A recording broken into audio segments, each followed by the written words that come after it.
this is something that's so important. I think that everyone needs to understand. We're kind of gearing off, but like nobody talks about this because they're uneducated. And that is, everyone is building their business, their company, their AI. They're using Claude, they're using ChatGPT, they're using Manus, Abacus, Perplexity, whatever the LLM is. Yeah. But they don't own anything. And if any of those models go away, you're completely screwed. It actually happened to me with ChatGPT. I was 3 years on a site, and then one day I came and they're like, "Oh, your account's been disabled. You broke the policy." I'm like, what did I even do? Yeah. So, and they're like, "Oh, you can fight it." And I bought it, and they're like, "Yeah, too bad, so sad. You're not getting it back." So I lost like 50 custom GPTs that I had built and all of my 3 years worth of activity. Welcome to Founder Led, where we sit down with some of the sharpest founder operators to learn what's working in their business today. Our guest today is Krista Mashore. Krista is a real estate coach, best-selling author, speaker, and one of the leading voices in online marketing for real estate agents and entrepreneurs. She's built a coaching business that's generated over $74 million in online sales, helped agents become the obvious choice in their market through branding, content, AI operations, and sales funnels, and has spoken on stage with Tony Robbins, Dean Graziosi, and Russell Brunson. What makes Krista's work so compelling is that she's not just teaching theory. She continues to live it, test it, and build it inside her own companies. Krista, welcome to the show. Hi, Rohan. Thank you for having me. Super excited to be here. Yeah.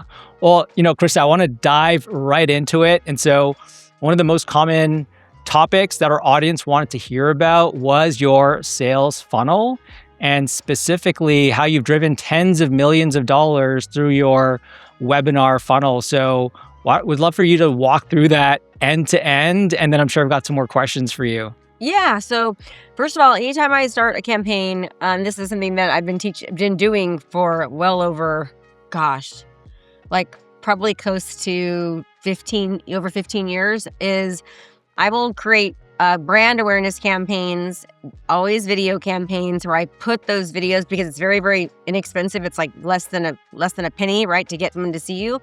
And I just drive traffic. I actually spoke about this at Funnel Hacking Live. It's called the pre-funnel strategy, where you get people to know who you are, and you talk about prolific content. You address the needs, the concerns, the wants, the desires of your avatar, and you create helpful video content without any call to action. That's just getting people to know you and to break down their barriers, position you as the authority, and develop a parasocial relationship.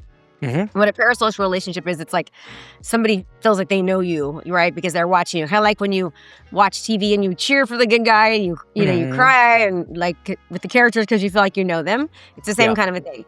So you just run video view ads, and so that's the first step. Do you want to ask me anything about that? Because I don't like when people have a podcast and the person just speaks the whole time and it's not conversational. It's like so annoying. So I want to make sure let's make it more engaging. Okay, cool. So yeah, that's great. It sounds like it's organic content that you're posting daily or multiple times per day, and you do this for like months at a time, always on?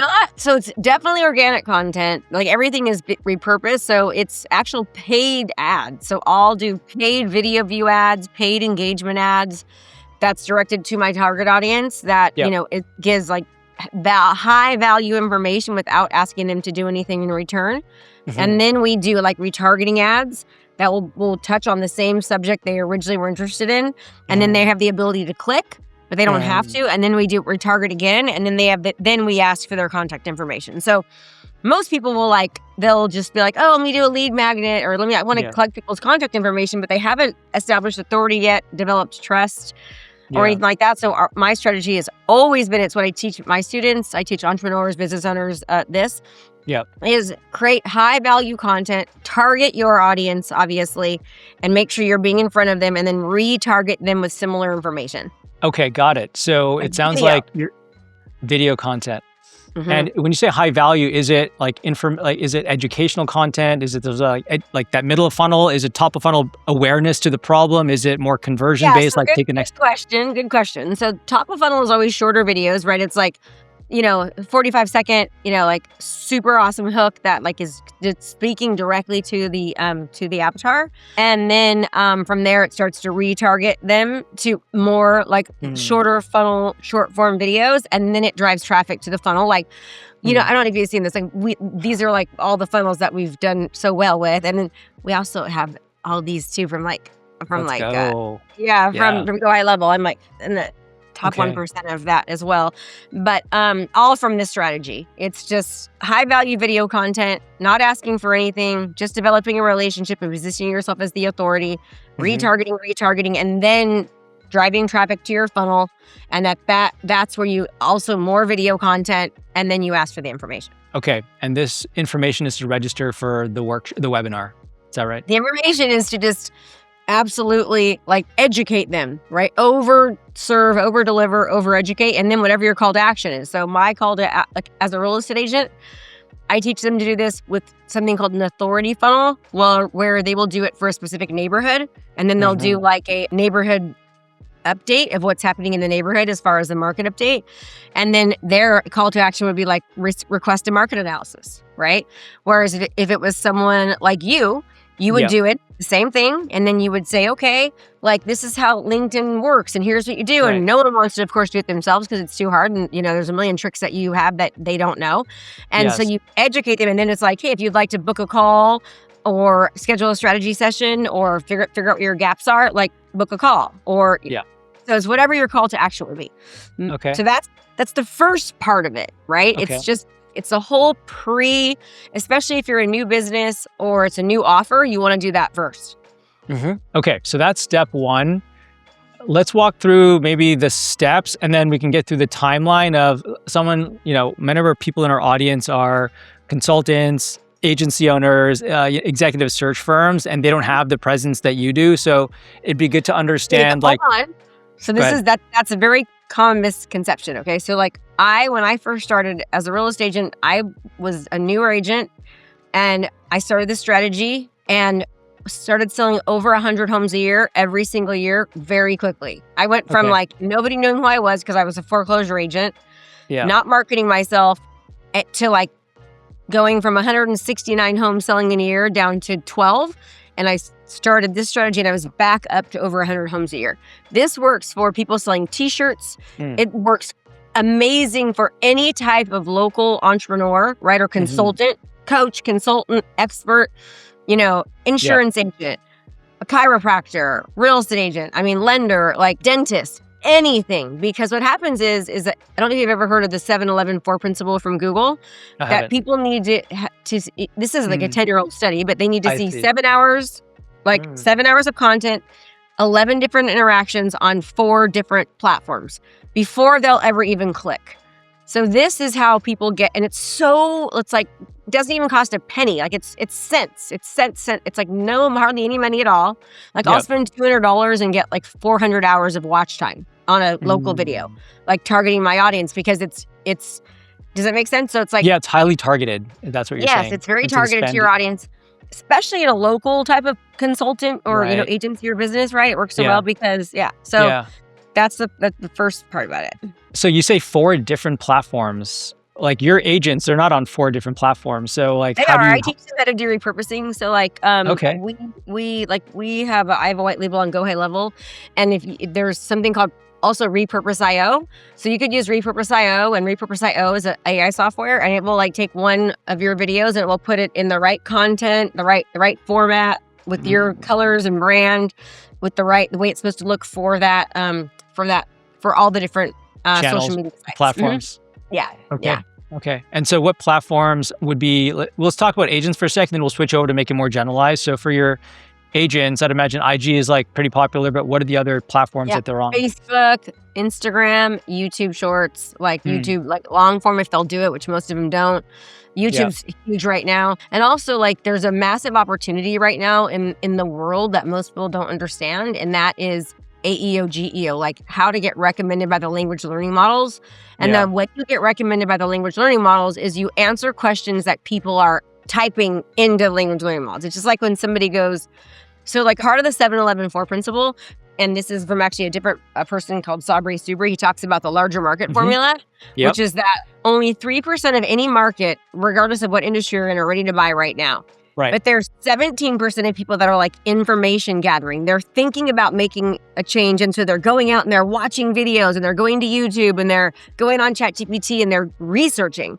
And there's 20% of any given market that is like like they're not really thinking about it, but they're kind of starting to get like nudged. It's like if you have 3 kids and you have a 2-bedroom house, right? All of a sudden you're like, okay, this house is getting a little bit too big. Or if you've been in your house for 30 years and your kids are gone and you've got like 5 bedrooms and a bunch of empty rooms, like you're like, man, this house is too big for me, right? So that 20% is like thinking about it, and it's kind of like the reticular activating system. The goal is like to show up when people are in the researching phase or the reticular activating phase, right? Like, but then also to show up when people aren't thinking about it at all. I call it being known before you're needed and winning before you arrive. How are you known before somebody needs you, right? And it's by educational high content that answers questions that people are having, like, and if that makes, and that's also recommended by the language learning models. Gotcha. And then, so for the LLMs, there's this content that's living on your website. Are you doing guest posts? Are you on Quora? What is that? Videos. You create the videos. I have AI software that I've created that actually goes out and searches like Reddit and searches the questions people are asking. And then it actually, crazy enough, it actually creates the articles for me and then posts the articles for me. I know that sounds crazy, but I have AI that does that for me. But yeah, so you would just you'd create articles and do videos and make sure you post the videos on your website. You would post the videos on YouTube, post the videos on Instagram, because you want, if you can, post the videos on Google My Business, because you want the language learning models, when they go scrape, you want them to find your videos, and that's how they find them. So they're looking for someone they can trust, so they have a lot of reviews, or they have reviews, right? And they're posting content correctly. And anytime you have a local business, you want to talk about local landmarks, because then what the AI does, it associates a local business with a location, and it's way easier to rank. Interesting. Okay. Gold mine, Rohan, right now. That's super valuable. Recommended #1 by LLMs in their city. Well, yeah, I'm working with a founder here in Austin, Texas, and he has started a mastermind for basically CEOs that want to become agentic, like agentic society is what it's called. And I wonder if him calling out specific landmarks as part of the content and the video strategy would be helpful to get picked up. He 100% should. Yeah. Yeah. What's it called? Agentic society? I want to hear more about it. Yeah, for sure. It's actually, if you're familiar with Jasper, which was one of the first AI unicorns before ChatGPT even came out. Yeah. First Jarvis and then Jasper. Yep. He's the founding CMO of Jasper. Oh, that's awesome. What does he charge? Well, now it's the society, and then it's about, I think it's like $10K for the year. That's affordable. Yep. And then you can add team members as well. You got to become like completely employee-less? That's right. Yeah. Or in the people on your team having superpowers so that they can be like 5 people in one. Oh my God, that's so good. I have an AI coach right now. I have like a computer built, and we're building we have like through Telegram, we're building out employees, and then it's speaking to my team through Slack, and my team is training the agents on their role. And so the goal is for my employees to be able to like manage multiple AI employees, so that you can like 10x their output. Yeah. I know you're talking to someone in Austin about building out your company brain. Is that talk a bit about that? Like, what is the state of development there? Yeah, we've had the company brain for a while. I have an app actually that I've built that extracts like information for your company brain. But how I work so this is something that's so important, I think, that everyone needs to understand. We're kind of gearing off, but like nobody talks about this because they're uneducated. And that is, everyone is building their business, their company, their AI. They're using Claude, they're using ChatGPT, they're using Manus, Abacus, Perplexity, whatever the LLM is. Yeah. But they don't own anything. And if any of those models go away, you're completely screwed. It actually happened to me with ChatGPT. I was 3 years on a site, and then one day I came and they were like, "Oh, your account's been disabled. You broke the policy." I'm like, "What did I even do?" Yeah. So, and they're like, "Oh, you can fight it." And I bought it, and they're like, "Yeah, too bad, so sad. You're not getting it back." So I lost like 50 custom GPTs that I had built, and all of my 3 years worth of activity. So, how I do mine is I use Claude Code Desktop. I have an operating system, which is a folder on my desktop that has my style, my tone, my voice, my avatars, my rules, my whole magnet marketing system, like all these different custom AI agents built into the operating system on my desktop. That operating system is what I work out of Claude on. And then I have it attached to Obsidian. Obsidian is like, I don't know if I could share my screen, I'll show you, but what Obsidian is it's just a visual, you can see it, so allow. So everything is built on an MD file and it's hard to read, but LLMs, it's easier for them to read MD files. So what Obsidian is it keeps track of every single thing in your operating system that's on your desktop. Okay, so that you can see it and find it. It actually makes changes in real time. And then I have that attached to GitHub. So GitHub is like a backup on the end where I can see everything in GitHub. And it is crazy the things that I'm building. Okay, so this is an example of, can you see it? I can. Okay, so this is an example of everything that I'm working on. And you see all the little lines? Wow. It's showing you how they all interconnect, right? Yeah. And then anytime I do anything, it gets updated in real time right here, and I can see it, right? So here are some of my agents that I'm building. That's just one social intelligence agent, like a meta ad agent that goes in and is scanning my meta ads and telling me what's going well or what's not. So this is very important, and no one talks about this because it's not hard, but it's not it's much easier to use Claude. Right? But this way, I own it. I can take this operating system and I can bring it to any other LLM. If something breaks or gets too expensive or there's a better model, I have all my data, agents, everything in my, so I can bring it to a different LLM. And also everything is backed up through Codex, which is ChatGPT through Codex. And it's being updated in real time as well. Okay. And so it looks like your Obsidian brain is that a replacement to Claude Skills? Or how do you think about so it's totally different. So Claude Skills, okay, so understand, when you build a skill in Claude, which I've done tons, Claude owns it. Okay. Yeah. And so I've built all my skills on my operating system, and then Claude goes and reads and learns and uses the skill through my operating system so that if something happens to Claude, I own it. Yeah. And so your operating system is in Obsidian primarily, would you say? It's on my GitHub? It's on my desktop and on GitHub, right? Yeah. And Obsidian is just a visual file of what the operating system has in it. I see. Okay. Makes that sense? makes a lot of sense. Yeah. And so it sounds like people are building things on these LLMs and they don't own anything and they don't have control of it and they can't take it from one to the next, whereas I can. Okay. Really interesting. Let's kind of switch gears back to the workshop, the webinar thing. I want to kind of close. All good. So we talked about driving qualified education and traffic to the website and then ultimately getting them to sign up for an hour with you, right? Typically a webinar. And so talk about now the structure of how you run that webinar so that there is some sort of transformation that happens, or what you find to be the most effective format for the webinar. Yeah. So people teach this formula called the perfect webinar, and Jason Fladlin taught it at one point. Russell Brunson teaches it. Russell was one of my mentors. Love him so much. But I think that people have really changed and people want value. And so how I run my webinars is I literally give them value and tell them what to do and even show them a lot of the how. But there's so much more to it, right? So I'll get them on a webinar. It costs me anywhere from $30 to $40 to get people to attend a free webinar. We have between a 23 and 28% show up rate on the webinar. Sometimes higher, sometimes less, but typically around that. And it's crazy because usually actually our show up rate's closer to 25, 26%, which is actually very high for industry standard. Industry standard is about 10% for a free webinar. Right. Yeah. So we get them to do a free webinar, and then now, mind you, even though those other people didn't come, I still own I have the lead now, right? So now I can nurture them, retarget them, and do all of that. And so we get them on a webinar. We do high value. The goal is to get them to understand one thing. And my key thing is to be a top person in your field, you have to be a top marketer.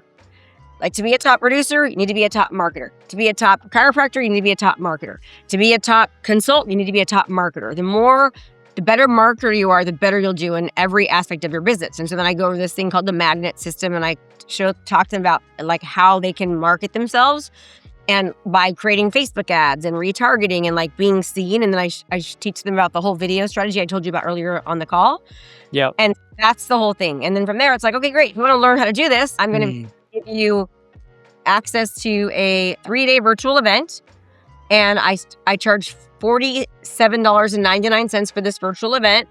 But on that webinar, I give them access for the regular cost of the ticket to the $297 VIP upsell. So if they take that offer, which is the fast action offer, they get the 3-day event plus the recordings plus 17 prompt AI pack plus my digital copy of my books plus a VIP session with me. And so if they take action there, fast action, they only pay $47.99. But if they leave, it will cost them $297. Gotcha.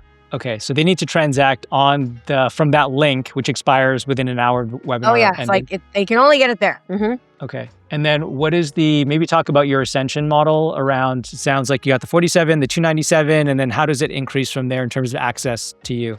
Yeah, so then when they go on to the 3-day event, I make a high ticket offer. My program is $20,000 for 12 months. And then I have a $35,000 mastermind. And so I make the offer on day 2 before lunch. Then I have a testimonial panel, which is like a, success case either before or after. We've tested both. Not either one does better or the other way, honestly. Yeah. And then I re-pitch again on day 3. Again, and this is what's crazy, okay? So this is almost unbelievable. So this is a virtual event where they go from buying a $48 ticket to a $20,000 ticket if they pay in full. It's $24,000 to $27,000 if they make payments, okay? And it's been harder lately because the real estate market is my main avatar and they're having a really hard time. It's been 5 years of bad interest rates and 71% of agents didn't sell a house, in the past 12 months. And the year before that, it was the same, almost the same stat. 74% of agents didn't sell a house.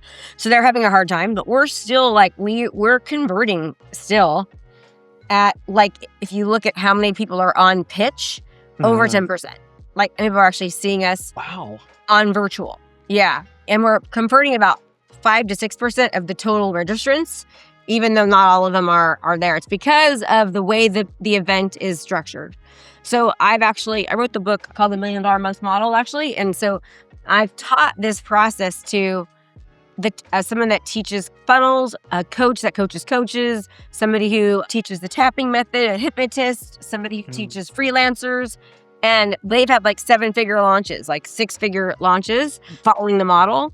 And the whole model is build belief. Your whole objective on a webinar and on a 3-day event is to build belief that they can do it. It's the biggest and hardest thing that you can do. So you got to build belief in themselves that they can actually do the thing. So that's the first and hardest thing to do. And you have to do it throughout the entire event. The second thing is belief that what you're offering is the solution. Krista has, Rohan has the solution. I need to learn how to master LinkedIn. LinkedIn is the main thing that I need to do to dominate my market. If I can dominate LinkedIn, all my problems are solved. Okay. Right. And the third thing is Rohan is the one that's going to get me there. Right. So it's belief in self, belief in vehicle, which is the thing that you're selling, and belief that that you and your company and your team are the ones that and the only ones that are going to get them there.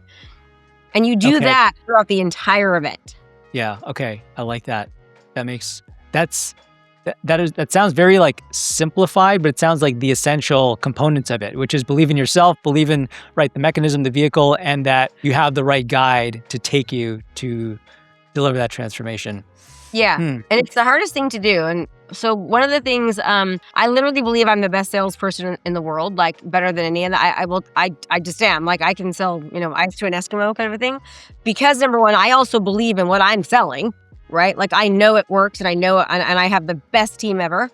But I study events. So I will go to webinars and 2-day, 3-day events in other industries. I've gone to tons of them and I study that was good. What are they doing well? What could they have done better? What can they improve of? How can I take what they're doing and model it, but not steal it? And the one thing that no one knows how to do, and I have a master's degree in education. So I used to be a teacher. I've got a bachelor's degree in psychology. I've got a master's degree in curriculum instruction. So I know how to teach in a way that people actually learn and take action. And the one thing that no one does, literally no one, is, and I've tried to teach this to people. They've heard me say it, and so then I'll see them do it, but they do it 1% of the 100%. And that is like teaching a framework. So for example, I'll give you an example of a framework, okay? I teach this principle called one-to-many marketing. One-to-many marketing is you want to draw massive attention on Facebook. You want to get massive exposure on Facebook. How do you do that? By running paid ads, right? And now all of a sudden you're showing up in front of thousands of people in your community, thousands of your avatar. You're being seen over and over again, right? So it's just like right now, what we're doing is an example of one-to-many marketing. You and I are doing this. This is going to be on a podcast. It's going to go all out and people can listen to it whenever when we're not even there. One-to-many marketing. If I had to give this podcast with you to and do it, 1,000 people, like it would take us, 27 years. This is an example of one-to-many marketing. So I'm like, okay, one-to-many marketing. You want to market one-to-many. And so I teach this principle called the monetization multiplier, which is one-to-one is transactional. It's like cold calling, door knocking. It's like things you do one-to-one. Like somebody that cuts a hair, they can only cut one hair at a time. Somebody that paints a card, they can only paint one card at a time, right? So there's a cap to how much money they can make. But as an entrepreneur, a consultant, you can do one to few, which is what most people do. And that is they rely on referrals. Oh, I'm going to rely on referrals. I'm going to build relationships with people. But the problem with that is there's only so many relationships that you can do, and you're not considered a leader at that level. But when you do one-to-many, which is a podcast, writing a book, creating a video, running an ad behind it, driving traffic to an authority funnel, right? And on your authority funnel, you have your book and that's all one-to-many. And then they're like, wow. And then we give the example of, so that's one aspect of it, right? So then that's a part of the, like I'm going to teach you how to do authority funnels. I'm going to teach you how to do Facebook advertising. I'm also going to help make you become an author. Authors are one-to-many. They write a book. They use communication, like their voice, to elevate their authority, just like they do in videos. And then they become an author, which less than 1% of the world is an author. And then being an author, writing a book is also one-to-many marketing. So it's like, it's taking the framework of the one-to-many marketing principle and it applies to Facebook ads. It applies to video. It applies to podcast. It applies to the book. And all of that is a part of my offer. And then you have to continue to bring it up every time you teach a point. Oh, this is Facebook marketing. Oh, that's the monetization multiplier. That's one-to-many marketing. Oh, why do you want to be an author?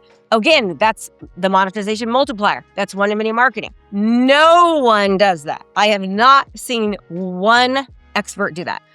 And that's what I teach people how to do. Okay, so just to recap, it sounds like you have this intellectual property, which you've called the monetization multiplier. And now it's a principle that applies to everything that you talk about throughout the workshop, but you've kind of incepted that idea in someone's mind. And so you kind of keep going back to that. And it's now shorthand. And you kind of own that language and that idea. And so now every time they think of podcast or social platform or whatever it is, they're thinking LinkedIn. Monetization multiplier. Yeah. Yeah. Okay, cool. Yeah, Russell Brunson. The top of the monetization multiplier is innovation. It's like, okay, so how do you use communication and one-to-many marketing and innovation, right, to really massively dominate your market? Well, nobody writes a book, innovating. Nobody knows how to do sales funnels, innovative. Nobody knows how to run Facebook ads, innovative. So now you're taking innovation and communication and one-to-many, and you're putting it on steroids. You're stacking And that's just one part, right?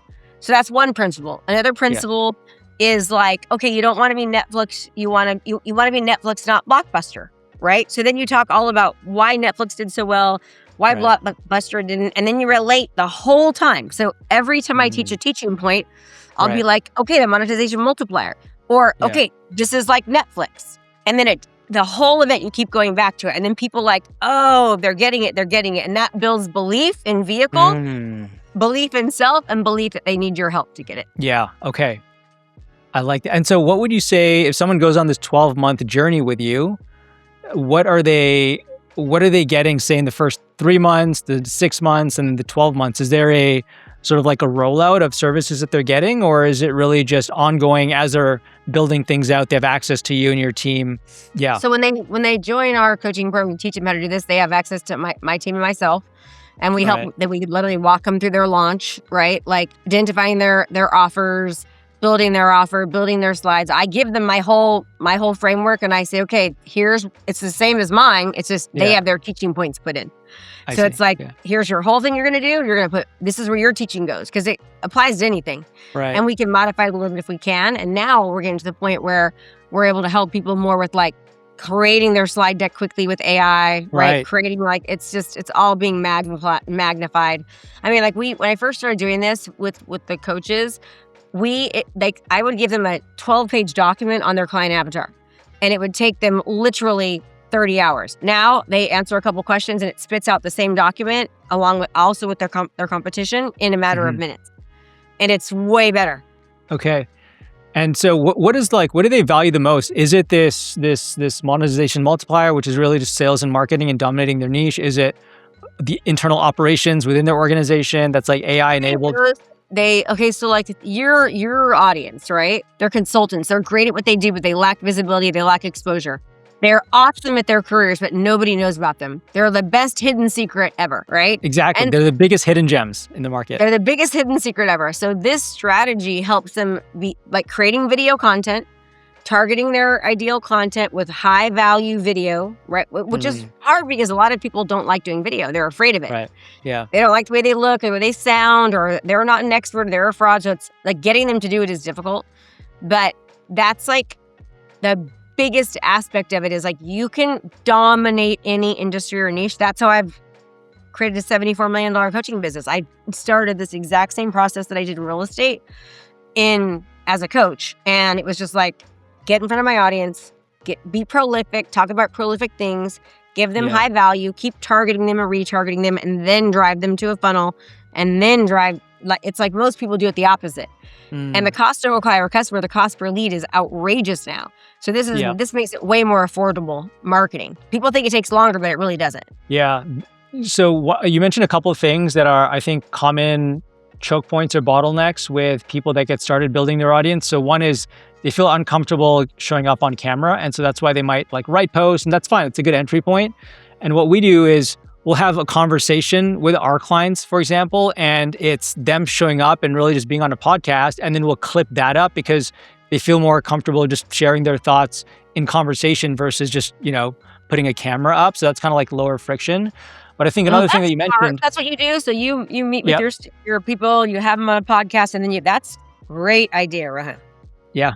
Well, that's what we're going to do with this recording. We're going to have the full podcast, but we're going to create clips and we're going to post it and distribute the clips as well. Smart. But yeah, it's a great way to get them speaking on camera. And then also the raw transcript has so many insights that we can turn into text-based posts.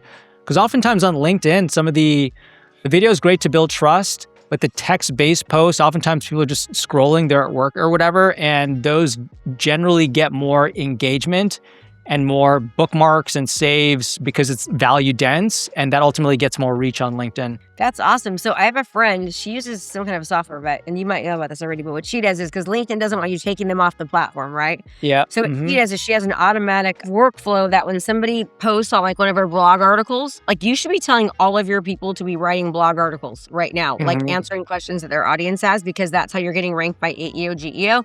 Yes. And then when somebody asks like, oh, question, she sends them the full article in the comments. So it's not taking them off, but then it helps ranking even more. So cool. Yeah, and that's so really you cool. With the video, right? The whole video. Look at the whole video here. Yeah. Another way to do it is, you're right. Whenever there is a link attached to a post, LinkedIn will kind of suppress the reach. What you can do, there are a few ways to kind of counteract this. One is once a post has gotten engagement, it's kind of like hit the stratosphere. A few hours later is when you can add the link so that it's kind of already taken flight. Oh, really? Yeah. Another thing you can do is, again, you can publish a newsletter or articles like you mentioned on LinkedIn where it's more evergreen, and that way you can have links, again, to your own newsletter, your own ecosystem. And as long as you're in your post linking to the LinkedIn article, that is not penalized. And ultimately, people can get to consume more of you before they go offsite as well. So yeah, there are a few ways, because ultimately you want to drive people. Interview you on my podcast next, because and by the way, everyone, I have a podcast called Fired Up with Krista Mashore, FIRED, Fired Up with Krista Mashore. Go check it out. But I'm going to have Rohan on there. So I have not been able to crack the LinkedIn code, and I cannot do it today when we're done. Yusuf, I'll help you. Like, I am so tired, but I want to meet with you soon and talk about it, because I've hired like 2 coaches and we cannot crack the LinkedIn code. Yeah. We'll definitely set up a follow-up. I was looking at your profile and I've got a lot of thoughts. So we'll have a dedicated session for that. It. Yeah. Yeah, exactly. Cool. Well, yeah, I want to, as we start to wrap it up here, Krista, what do you think, we've talked about the workshop, the webinar, some of the frameworks. Is there anything else that you want to make sure our audience knows about so that, they just can instill more belief in themselves to get started? I just want to say that, like, I don't care what industry you're in, the easiest way for you to dominate any industry is to consistently create high value, quality video content that's directly targeting and distributing to your audience. And it is the fastest way to dominate any niche. I have seen it happen from selling t-shirts to hypnotism, to the tapping method, to sales funnels, to coaches. And I have seen 6 and 7 figure launches from people doing the exact process that I said. But the best way for you, because you have to understand something, your competition is not doing it. I don't care how real estate is the most competitive industry out of any industry. And people are like, oh, it's so competitive. Yeah, because it's so competitive, it's so easy to stand out because everyone else is doing the exact same thing. Exactly. So if you want to dominate your market, create content. Like, what is your avatar going in and what are they freaking out about at night? What questions do they have? What are they worried about? What do they want? What are the questions that they're typing into ChatGPT and into Google and into Reddit and into local forums? Answer those questions on a regular basis. Let your avatar get to know who you are, not always being this perfect, polished person, but being a real person. Sometimes letting them see, your daily life and like talk to them. And it is the easiest, fastest way to dominate any niche. And I've seen it happen over and over and over again in every niche. Yeah. And it's easy to do and beat because 95% of people are not willing to give it the time it takes to start working. They're not willing to invest in learning how to do it, and they're not consistent with it. They don't see the results fast enough, so they stop. But what we have to understand is that people are watching, they're lurking from behind. They're watching, they're not commenting, they're not sharing, and then you'll meet with them and they'll say, oh my God, I've been watching you for years. Or I just watched 18 of your videos. Or, oh, I know that because you said it on your video. Because they're in the research phase, right? The educational phase. So you need to become known before you're needed, right? Known before needed. You need to win before you arrive. I think that's great. And just to underscore that, especially on a platform like LinkedIn, there is a stat where there are over 1 billion monthly active users on LinkedIn, and only 1% of those people are posting content at least once per month. What? Yeah. Oh, what is that stat again? That is crazy. And can you show me where the source? Because I need to my ass. I think Edelman and HubSpot, they publish reports around this. But the gist is there's a ton of attention on the platform and very little supply of trusted content on the platform. And so, YouTube, Instagram, they're great, but there's a much higher percentage of creators on the platform. So LinkedIn, that's why that's the alpha and that's the opportunity where there's much smaller percentage of the people are actually creating content and there's so much attention. And on top of that, it's the only business professional, really like social platform as a pure play. And so you've got the largest global conference that's 24/7 and only 1% of people are showing up. Yeah. Okay. I love it. Yay. So Krista, if folks want to learn more about you and follow you, what's the best place for them to go? Yes, just find me on socials, Krista Mashore, and just comment, just DM me Vegas and I'll give you all the information about Vegas. Or if you're more specific about what you want, I can get you whatever you need. So we're all about marketing and brand awareness. Perfect. Well, Krista, it's so great to have you on the podcast and look forward to the next one. Good job.